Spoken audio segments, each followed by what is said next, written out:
If you'd like to participate in the discussion or leave us feedback, you can contact us at levelupyourgamingpodcast@gmail.com or find us on Facebook at facebook.com/levelupyourgaming.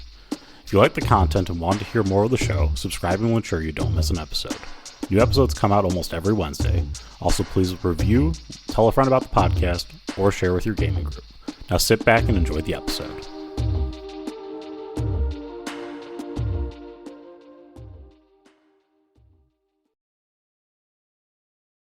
Welcome to the Level Up Gaming Podcast. My name is Aaron, and joining me virtually, I have Josh. Josh, how you doing? Oh man, I found these beverages in my basement that I picked up last year, and I thought they were going to be so good, and they have just left this awful, sickly taste in my mouth.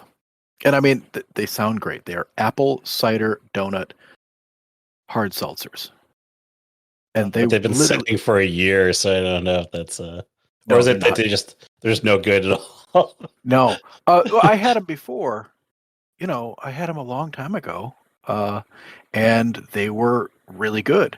And I don't know, it's something about coming back to something after you've been away from it for a while. Sometimes, you know, letting it sit for too long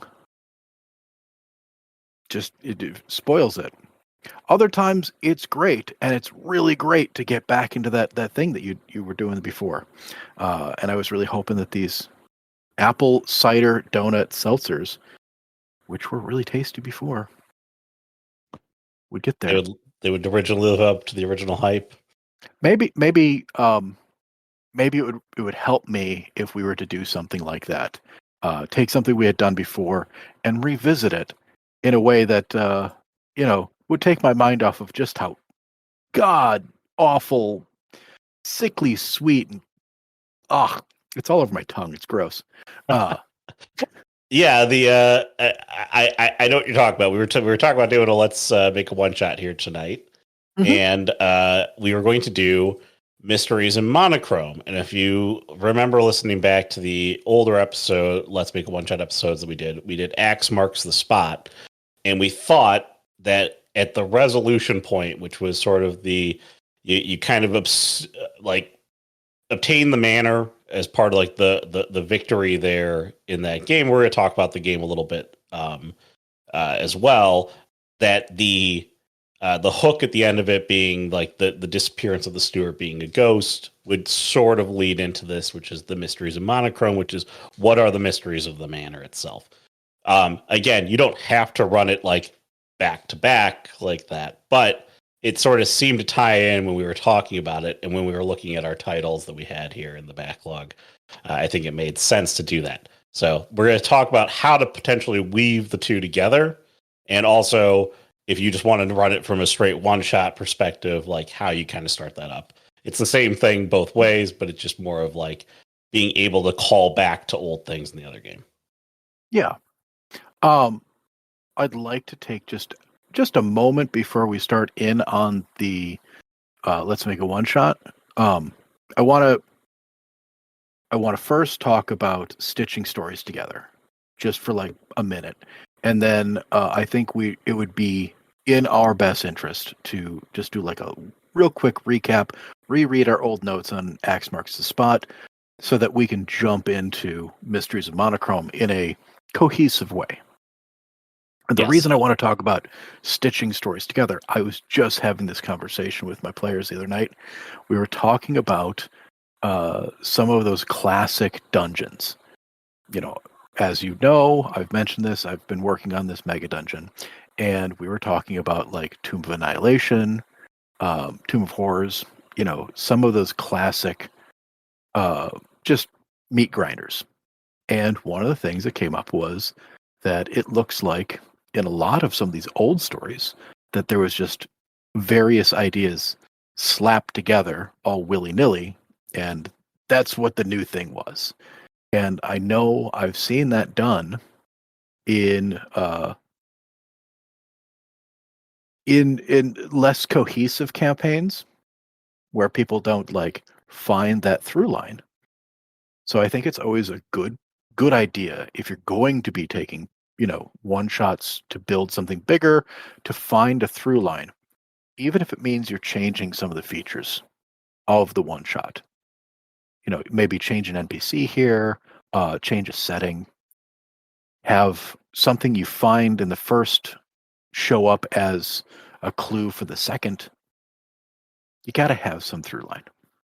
Yeah, obviously, if you're going to use this as like you're going to piggyback it off the other one shot, some of the NPCs that perhaps you had met in the previous game will be present in the current game. So now you have something that's reoccurring throughout your story, and so you have more time to develop them in the next one shot. So, like, again, if you consider a campaign to be just a series of one shots that are cohesive, which they pretty much are, then that's sort of what you're doing here, which is being able to take one shot to one shot and being able to stitch them together, like you said, be able to make them.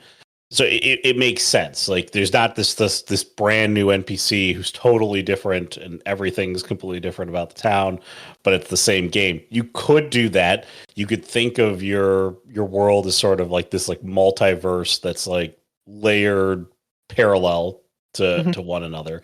And also, I think we've talked about being able to put games side by side. If you like stitch a bunch of one shots together that have no cohesiveness whatsoever, they can still make sense in that, it's sort of like the flavor of the week, the monster of the week, sort of what you're doing. Well, they do that with like Tales of the Yawning Portal or the Candlekeep Mysteries. Some of these published books where each adventure is a little bit more dangerous than the last one. You level up, you go through these things, and you're basing it off of like your players are starting out in the same place and they're going and doing different things. Like you've got a home base and you're just running adventures because that's what you do. But in this, I thought it would be nice to have it go more of a direct flow. So one matches the next. So let's talk real quick. X marks the spot. We did this a while back. I'm reading through the notes here. It says that this was a treasure hunt and a race. There was a time capsule in a town that your party has arrived to. As the capsule is opened, it's been closed for 20 years. It's opened. There's an axe with a treasure map on the side of it. And whoever gets to the treasure first is able to claim the prize. So it's a race through like these dark magical forests to get to the place where the axe is pointing towards. And along the way, there's puzzles, there's landmarks, there's a secondary party that is your rivals that you are fighting against to get to there. Sort of a hex crawl with a little bit of fun and flavor, and then a fight at the end. Yes, and I believe that the capsule gets unearthed by the steward of the house of Old Man Willoughby, and that is where the manor comes into it. Mm-hmm. And so, it's sort of a prize to be obtained at the end of the one shot. Yes, and that is the treasure that you get. You bring back the whatever it is at the end, and you are presented with the keys to the manor. And when you make your way up through the town to this big manor that's been closed off for these past, I'm assuming, 20 years, that the steward disappears as a ghost, and the players are met with a letter from the owner. So the steward gets to the door, opens it up, and sort of dissipates into mist, leaving you to step into the front of the manor. And I think that is a great place to start Mysteries of Monochrome.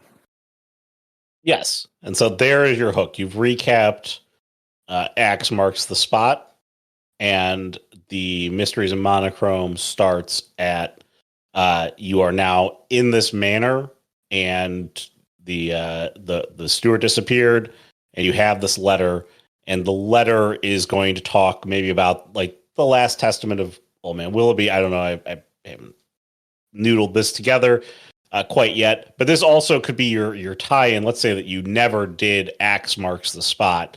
The letter can also be your hook into the game itself. So, like you receive the letter, and when you arrive, you still want the steward to disappear when you arrive, because that's sort of I think the Mysteries of Monochrome, the way I was thinking of it was more of like a ghost story, or what has gone on within this manor itself. Yeah, I was thinking ghost story, um, but I was also thinking, what, why 20 years, and why a time capsule plus a race through the woods? Which is also a great way to incorporate the town Mhm. around you as well. So my thought is that something horrible happened and shifted the people that were in the manor home, or they're trapped in an alternate dimension, or that they've been turned into ghosts. And 20 years happens to be the time when these realms realign. But only a group of people who have the gumption and strength, which is what the whole race to the woods was for, was to test them, would be able to save the fair people that have been trapped in So you're this. giving the players more of like a destined thing, that the race to the woods is more of a test of strength, a feat of strength, if you will. Mhm. And if you succeeded, then you would be worthy of being able to tackle the issues at hand. Yeah, they don't want just anybody coming into the manor. They would just get trapped as well. And Yes, maybe it's already happened that way. And it's just your turn to come in and see if you can save the people in this manor. I like the that little bit of a twist there, which I think will probably come into maybe your setback later on. Is this concept of you probably haven't realized it here, but later on you will realize that you are trapped within the same sort of monochrome universe, so to speak. So and now that the worlds have come together, you're stuck in it unless you can figure your way out of it, which of course is the mysteries of the monochrome. Yeah. And so I'm thinking that, now that 20 years has passed, we're in that maybe couple of months or so where or even couple of weeks, couple of hours, whatever you want to call it, where um, the realms have aligned. I was gonna do like the stars have aligned, or like the moon is in the right position, but it's fun if you get realms, or secondary worlds or whatnot, because you can then use this also as a jumping off point for additional stories later. Maybe open a door and it goes into this other place. Could be I fun. like the idea of a day or two Hmm. being applicable to this, because you don't want to. Hours is really, really stressful and Hmm. strict. And a day or two gives your players a little bit of time to faff around. Maybe it's a day or two, unless the players can stabilize the rift, which would save the people and then would allow the house to be a jumping off point for future stories as well. Yes, so we're already jumping way Oh into yeah, the we're future. like, okay, excellent. Yeah, but so the genre and the setting obviously is the same sort of town manor that we were part of in the previous game.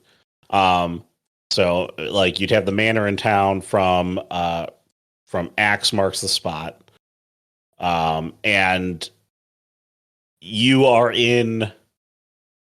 The question is how early you want to cue your players into the fact that they've shifted into another realm. So I like, think as soon as they get through the door, I think, okay, I wanted, I was thinking like, um, the door opens up, you step through, and as you turn around, the doors are slam shut, and that's when um, the steward dissipates into smoke. Okay. Yeah. So then, what I would probably do is, if you're going to do it, you have two ways to do it. You could go super artistic. So the name being monochrome, you could turn it all into like a black and white game. So now you've shifted into a very different place. Okay. Or what's the other one that's like the brown tones? Sepia? Yeah, sepia. Yeah, that's it. You could do that. You know, or as you shifted into it, a manor which was once dingy and dull. When you turn to the door shut, you turn back. The manor's all like normal, vibrant, and basically full of life as to how it was 20 years ago. I like going with Mysteries in Monochrome. I like the idea of like very artistic. Everything is in black and white except for the players. Okay. And maybe over the course of the adventure, the color could start seeping out of the players as well. Sort of giving them uh, that urgency. Like, you know, so if you go with a black and white, like old school film noir style, you know, um, yes, the manor itself is dingy when you first walk in. The doors close. Uh, the butler vanishes up into smoke, and the room itself shimmers into the black and white, looking like it did 20 years ago in all of its glory, but also all in black and white. Give them that full experience of, you are in a weird place. Something is going wrong. And there is that letter on a table right out in the atrium from the old man Willoughby saying, "Congratulations on, making it through my trial to get here. Now I need your help." Yeah. So that's the introduction is the reading of the letter there. Um, what is I like the idea of so it sort of enforces the time limit without you having to specify a time limit. Is that if you want your players to start moving, the leaching of their color is a really good way to be like, something's going wrong and now you're stuck. Yeah. Especially if they run into some NPCs that are completely black and white, who are like maybe initially spooked that these players are coming in with color. Like, you've got to get out of here. Yes. But yeah, we're Yeah. ahead So of ourselves. in terms of NPCs, because we've now traveled back 20 years, okay? Potentially we're in a time period of 20 years ago, or we're in totally parallel universe, whatever. I think we're talking about 20 years ago because of the time capsule and whatnot. Um, and so, why would you have a time capsule that was on Earth to begin with for 20 years? And again, if you're going to tie it into the previous game, you could talk about there being a festival in the town at that 20-year point. Okay. And I think that calling back the steward, we'll give him a name this time in the story, and he's not the steward of the house yet. And he's just an NPC within the town. Perhaps he's the guy who's instituting or managing the time capsule itself.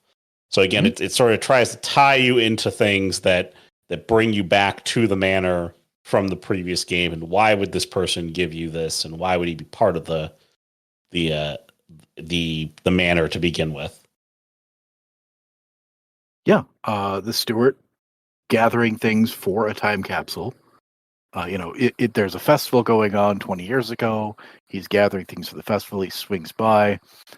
So he's sort of like tied to the manor because of the capsule, but also not in the manor when whatever happened. You've got other NPCs would actually be, old man Willoughby, who's been gone for 20 years. He's been trapped here this entire time, somewhere deep inside his manor home. I don't know if you'd want other like staff within the building. It is a manor home, so it probably would have like a maid and a cook at the very least. And just, that minimum number of NPCs would give you something to work with. Yeah, you want there to be a good number of people for your players to probably talk to. Whereas the other game was a very action paced situation. You were trying to, get the players to,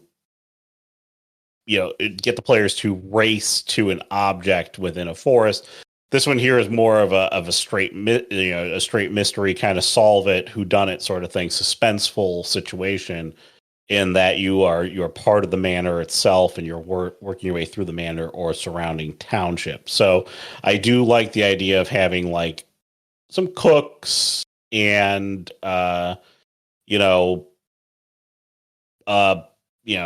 maids, and if you're in the town, maybe like a barkeep, a tavern guy. So like some townspeople here and there.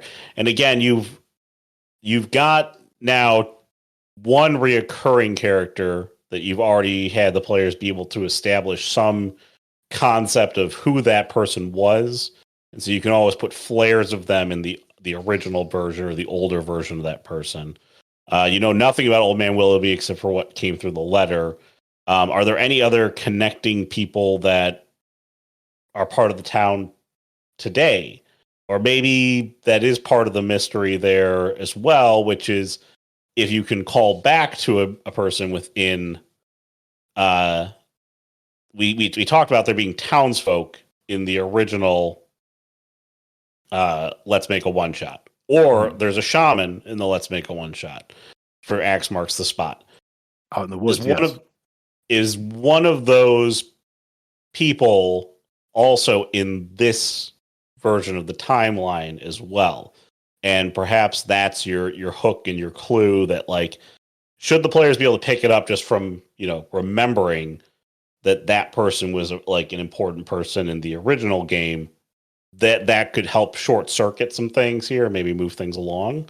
But you could also have it be that, that the players will figure out who that person is through talking to these other people. But I like the idea of perhaps incorporating an NPC that maybe was innocuous in the original one shot that makes that is very important to this one shot here. Mm-hmm. Perhaps is the linchpin as to why everything is gone all topsy-turvy. Yeah.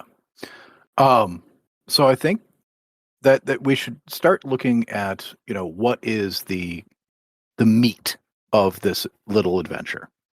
And I think puzzles are very much what we're looking for. The manor home itself, now that you've gotten access to it, now that you're stuck inside of it, there are people that are stuck here as well, or rather, they're black and white ghosts wandering around. And Willoughby is somewhere in the manor home, and he might hold the key to whatever is, whatever's trapped them here, so that you can figure out what's going on. So the players that are supposed to be going and finding Willoughby within the manor, I kind of like to think of this as like, one of those old adventure games where you've got to like solve the puzzles to open up the different passageways, or to, collect items from different characters and solve mysteries or riddles and stuff like that as you go through the house.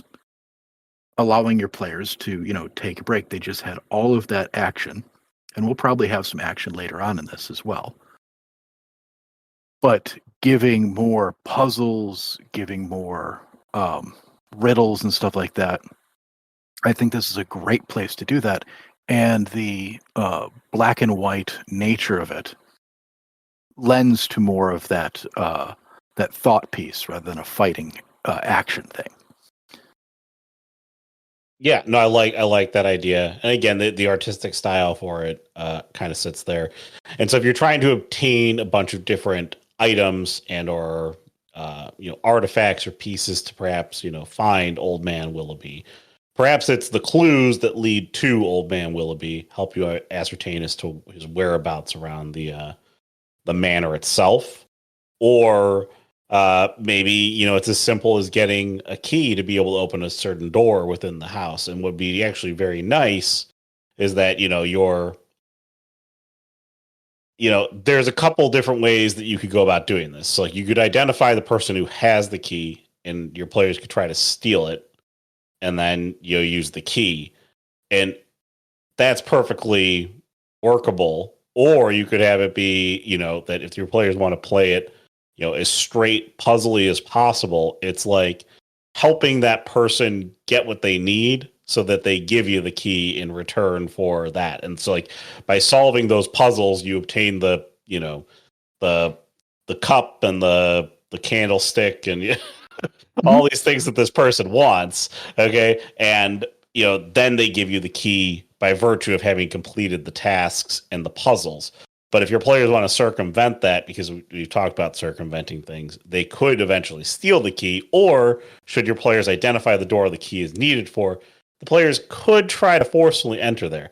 Now, this is where I would incorporate a good old-fashioned, very, very nasty trap.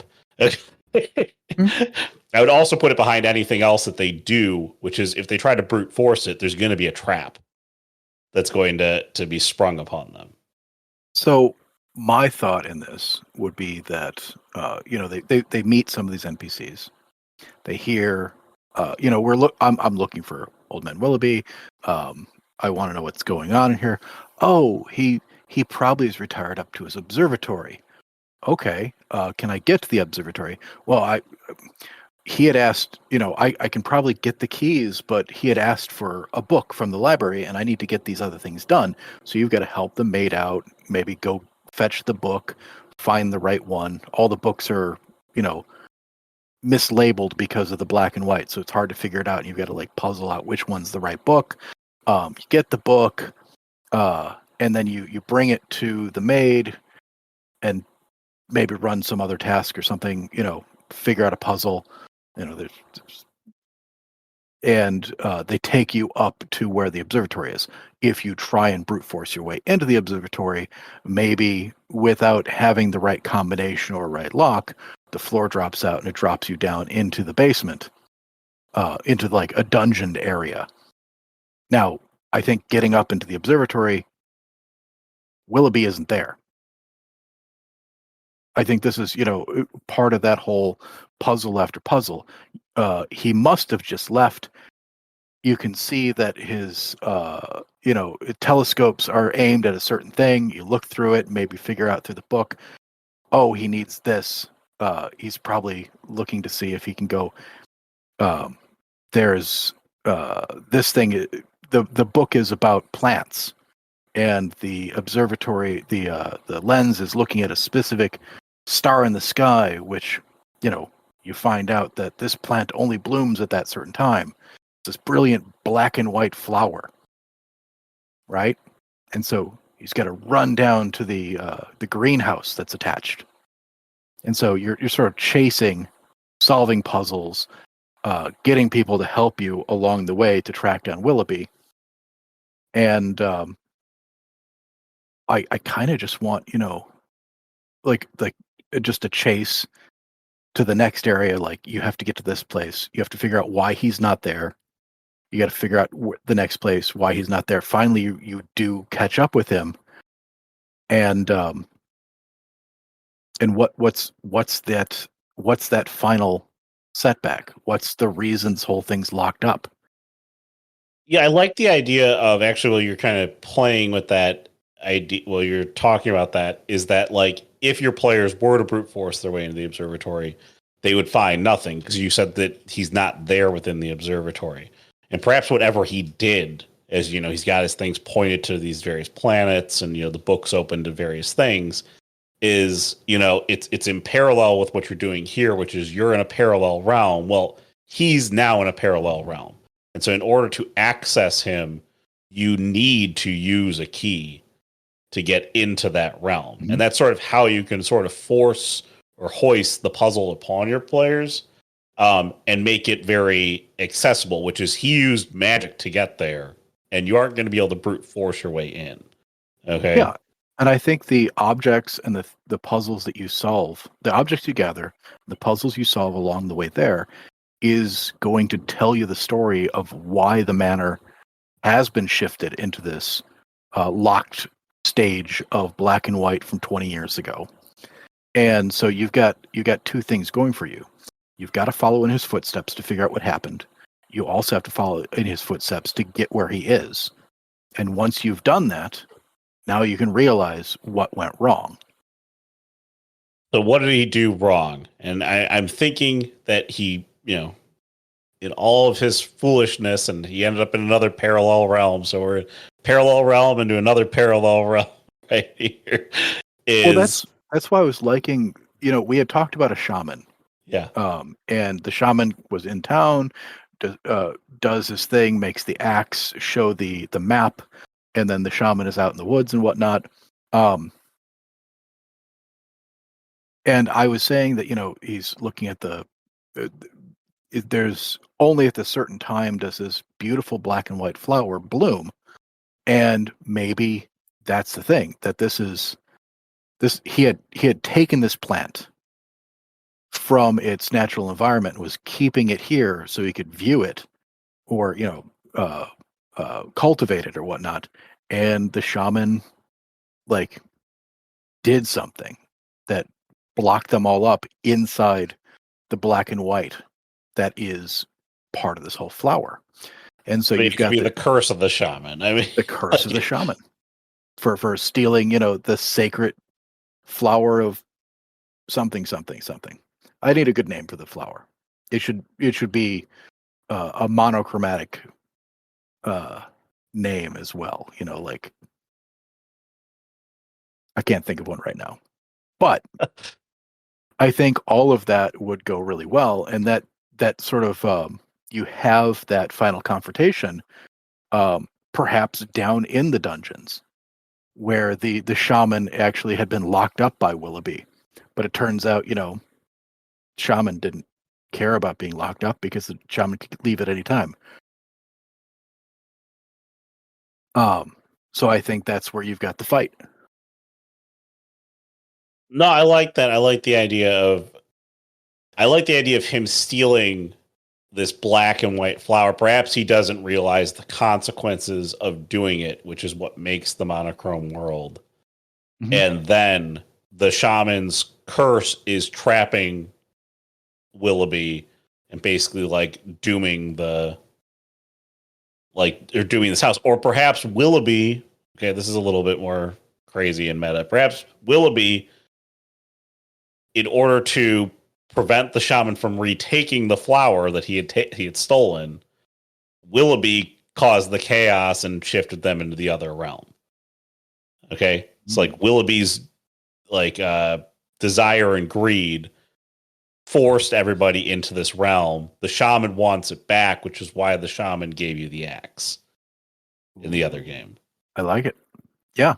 Well, and it could be a case of everybody sucks here as well, where, Willoughby was greedy and stole the flower because of its beauty and wanted to cultivate it himself. And the shaman wanted to get it back and cursed Willoughby. Willoughby, took that to an extreme to lock everything away so the shaman couldn't get it back. And, you've just got one thing after the next layering on top. And so that's part of what your players have to sort of figure out. And a lot of this can be in the side notes.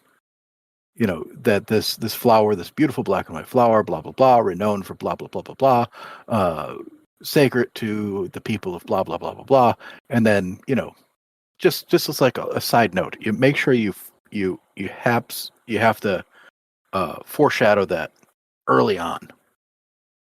And then, then you've got, this fight at the end between who are we fighting? Are we fighting Willoughby stopping whatever ritual he's doing to lock everybody in place? Because he's still 20 years ago. He's sort of stuck in that spot. Or are we stopping the druid who's leeching all the color, locking people into this black and white world. I think it's a double whammy here. So I think you go and you have a confrontation against Willoughby. Okay. Whether it be, it doesn't necessarily need to be a fight. One of these will result in likely a fight. Okay. But it doesn't necessarily need to be a fight with Willoughby. Willoughby stole the flower and shifted reality. And so in order to bring the flower back, or bring reality back, you're forcing him to shift reality back. Perhaps you break the spell, whatever he's doing. Your puzzles lead you to Willoughby. Willoughby could be in a decrepit state, try and just hold on again. The greed, it's more of an artistic thing. So, the greed corrupting him, and him like not wanting to let go of what's here. Okay. And, but the shaman is constantly coming for Willoughby in this world.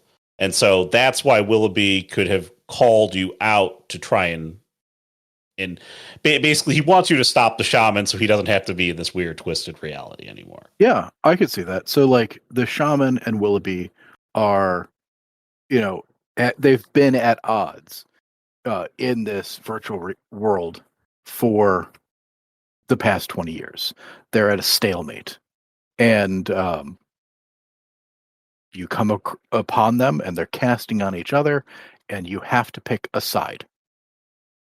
Right? If you pick one side over the other side, you got to stop this Willoughby.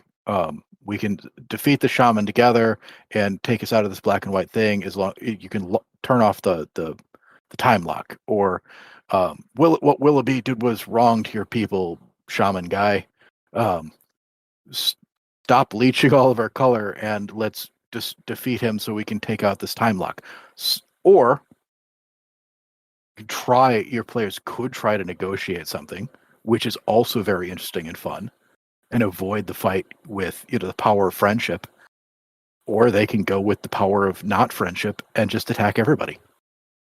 Give them that fun, option for a final fight. You've got two sides that are perfectly matched against each other.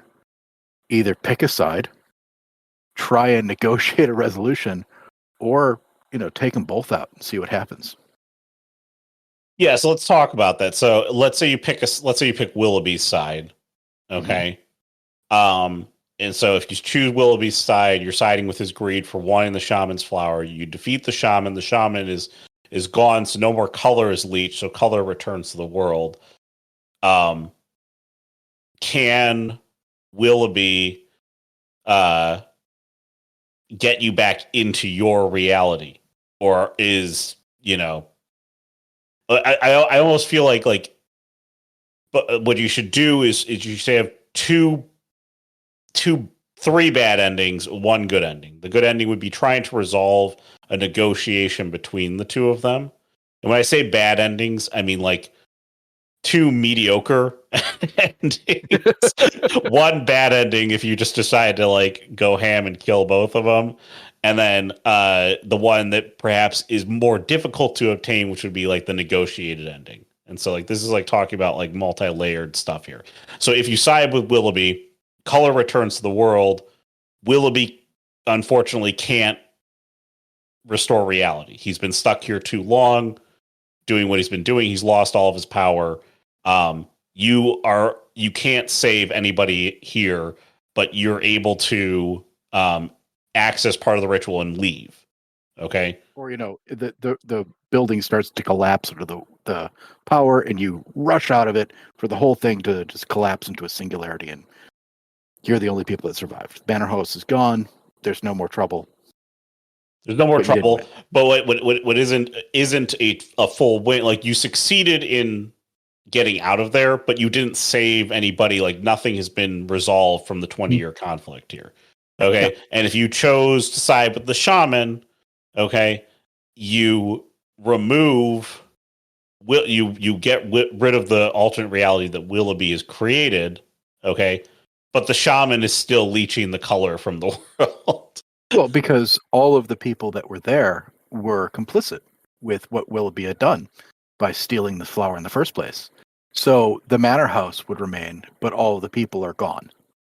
Yes. So those are like, again, mediocre endings. They're acceptable because you've chosen a side that you want to resolve with, but they're not good endings in that you didn't necessarily save everybody that you could have saved. Okay? So the negotiated ending is the one that would help you achieve saving everybody that you could save. And you might say that the ending where you fight and kill both of them is the one where you can save everybody that you can save.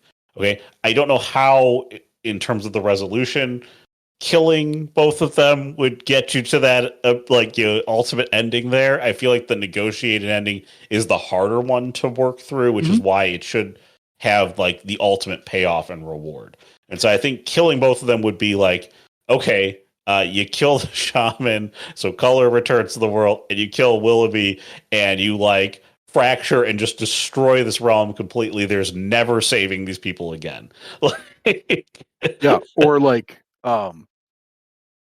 if you go and fight both of them, there's like a timer, right? And if they can get them both down within X number of rounds, then you've done one or the other, right? Yeah. So like you could say like it's 3 rounds, and you just sort of like um you really balance it towards that, so that the players either have to take them both out within 3 rounds or pick one. And so it's a much more difficult ending to get anything right, and you still run into both of the bad options if you don't get them both down at pretty much the same time. In terms of the negotiated ending, you have the shaman who's trying to leech the color from the world, which traps everybody there, and you've got Willoughby shifting reality. Mhm. What you could to keep the flower in his possession. The negotiated ending, I feel like, probably ends with the destruction of the flower by the hands of Willoughby.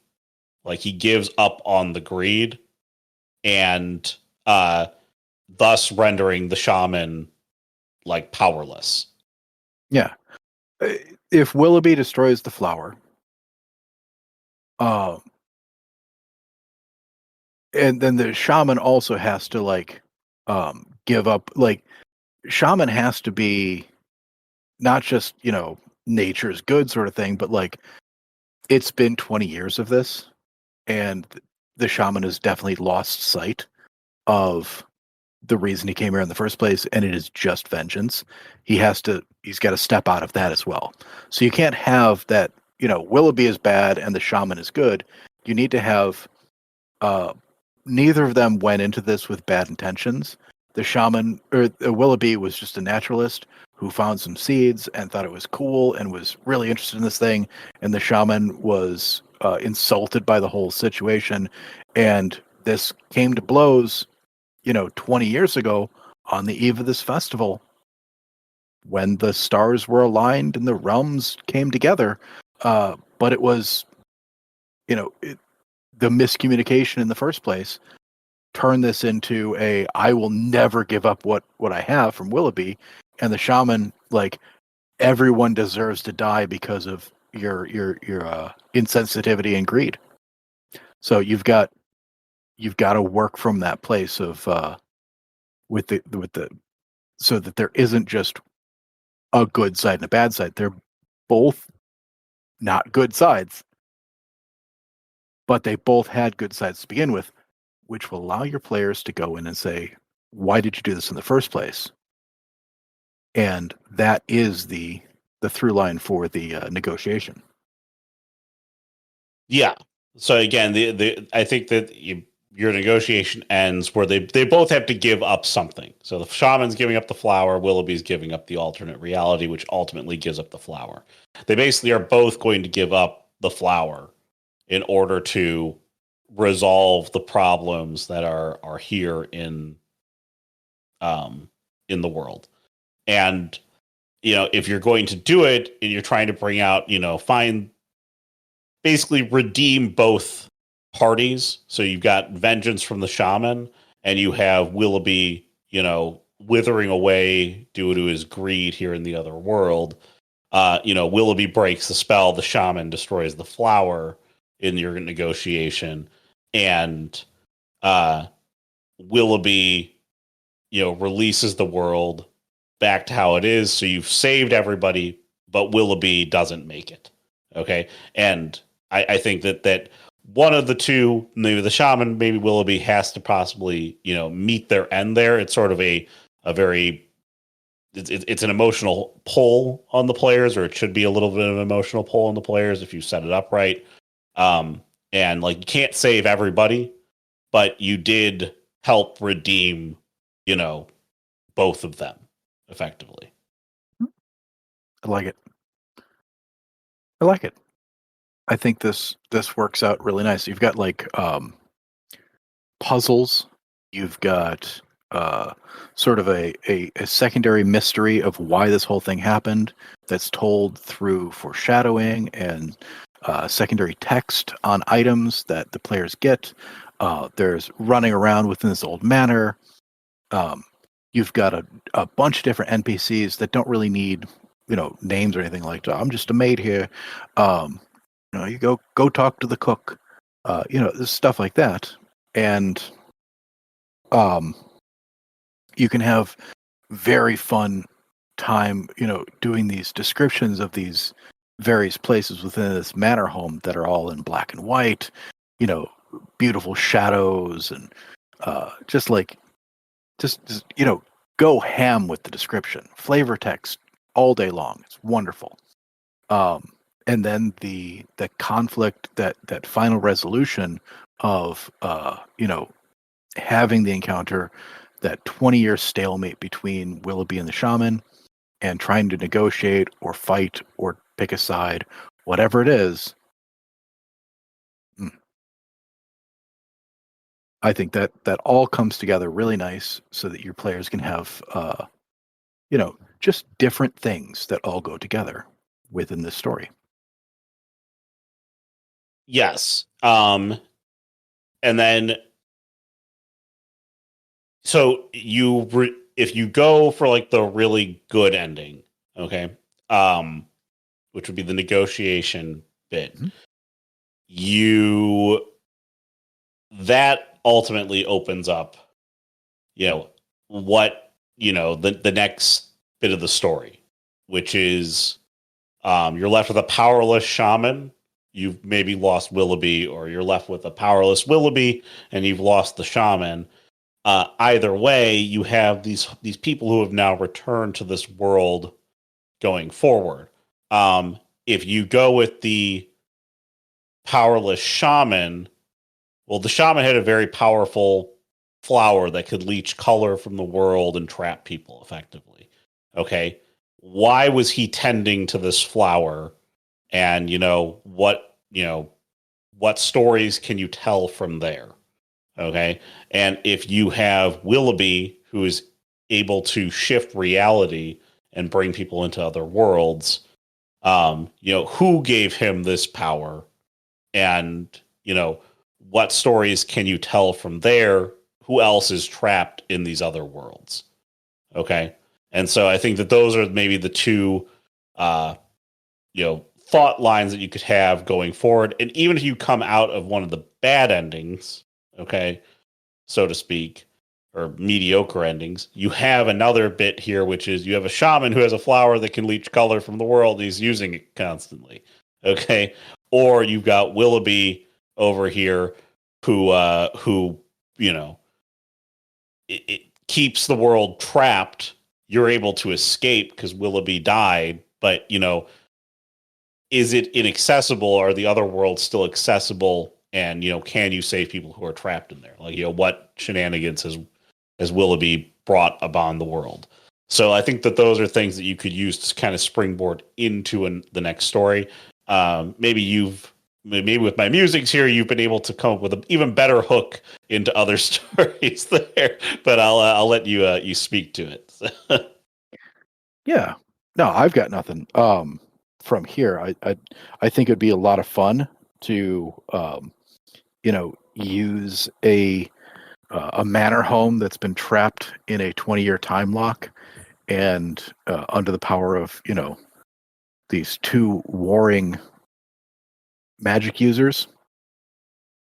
Just the amount of energy that's been poured into it could cause it to be super weird if they come out of it with the manor home intact. Like I said, doors could open into different realms.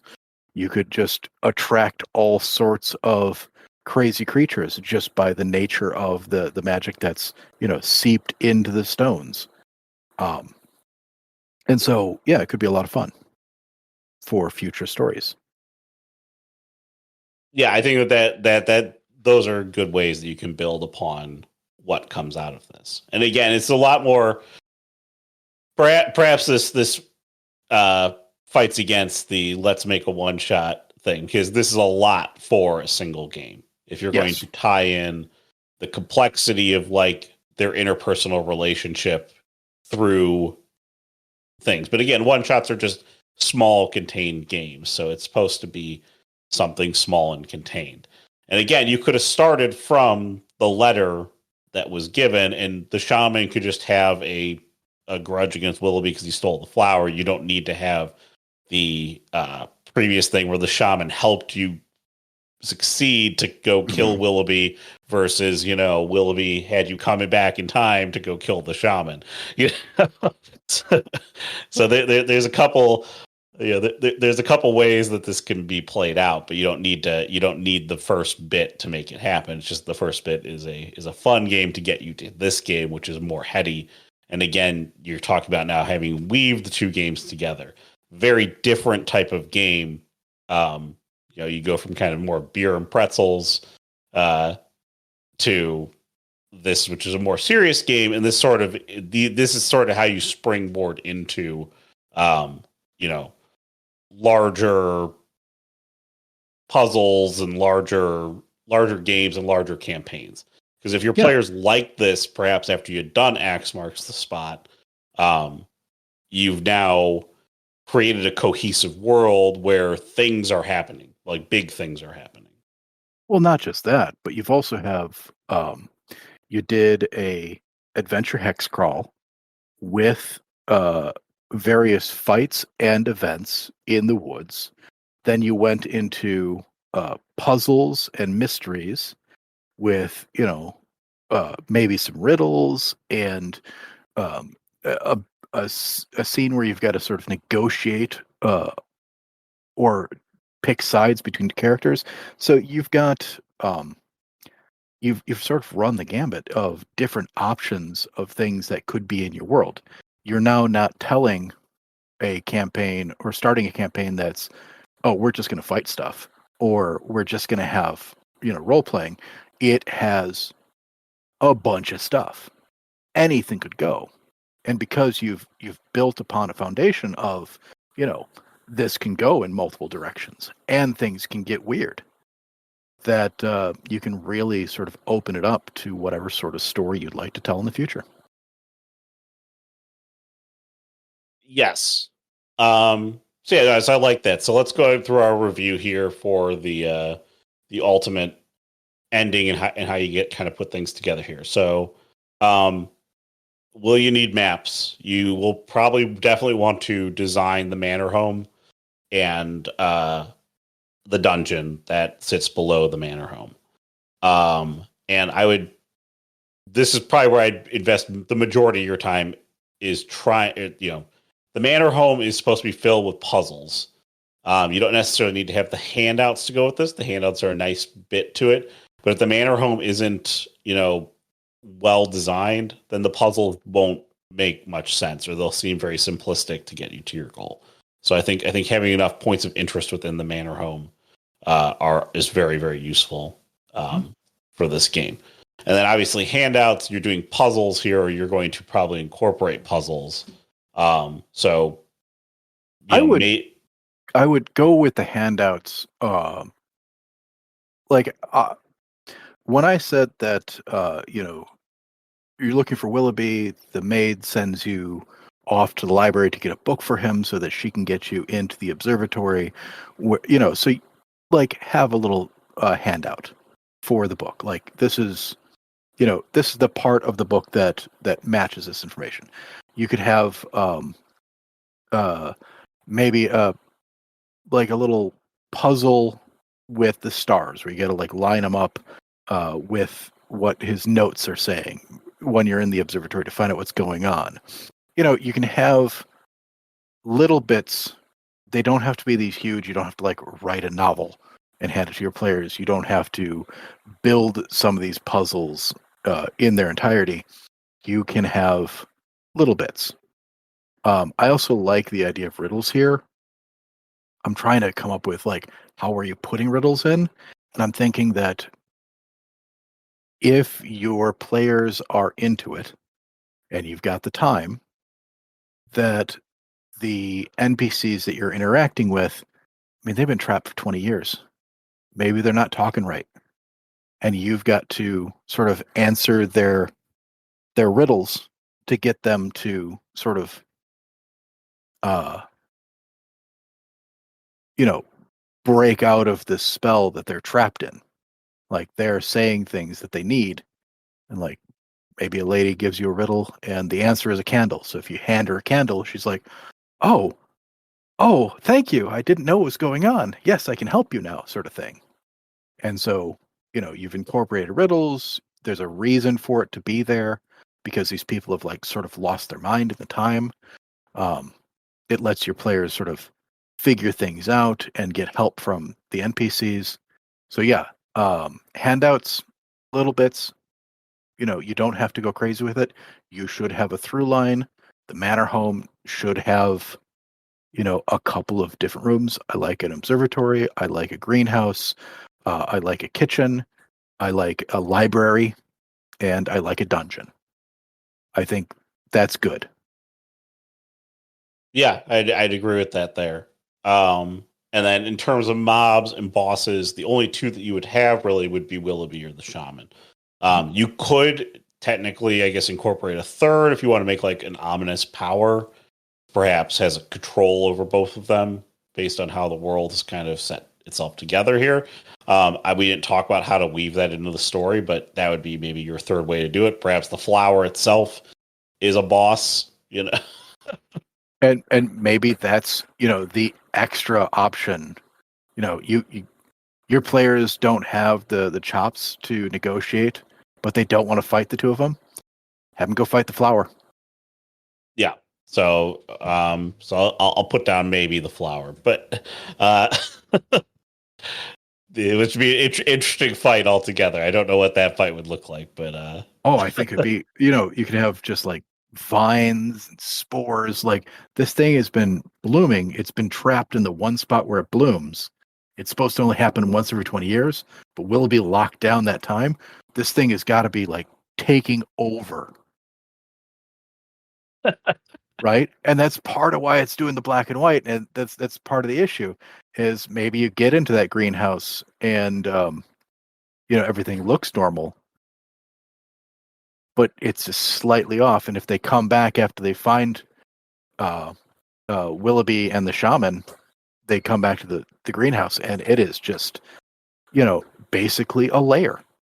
And you can have like lair actions for this flower. Could be fun. yeah. So I guess that's another way to do a resolution is that you could just go fight the flower again. So there's that option as well. We've got all sorts of puzzles, all sorts of different endings. We've got options for your players to get through it in different directions. I think this is working really nice. Yeah, I like it. You have anything else you want to add to the mysteries in monochrome? I'm just, you really got to lean into some of the descriptions here because what's the point in having a beautiful name like Mysteries of Monochrome if you don't like really go for it with the artistic styling? I'd agree with that. This is one that you want to have a little bit more prep for if you want to make it really like stick the landing. I would say. Yeah. But yeah, that'll wrap us up for the Let's Make a One Shot here. If you have thoughts on Mysteries in Monochrome or Axe Marks the Spot, which was the game that hit part one of this game, or any other ideas for other future Let's Make a One Shots, let us know. Level Up Your Gaming Podcast at gmail.com or facebook.com/levelup your gaming. Also, the podcast is on YouTube, so you can smash the like button there, subscribe to it there. Otherwise, subscribe on your favorite podcast site. Review it, recommend it to a friend, all those good things. And that'll wrap us up for the week. So for Josh, I'm Aaron. Have a good week, everyone. Bye.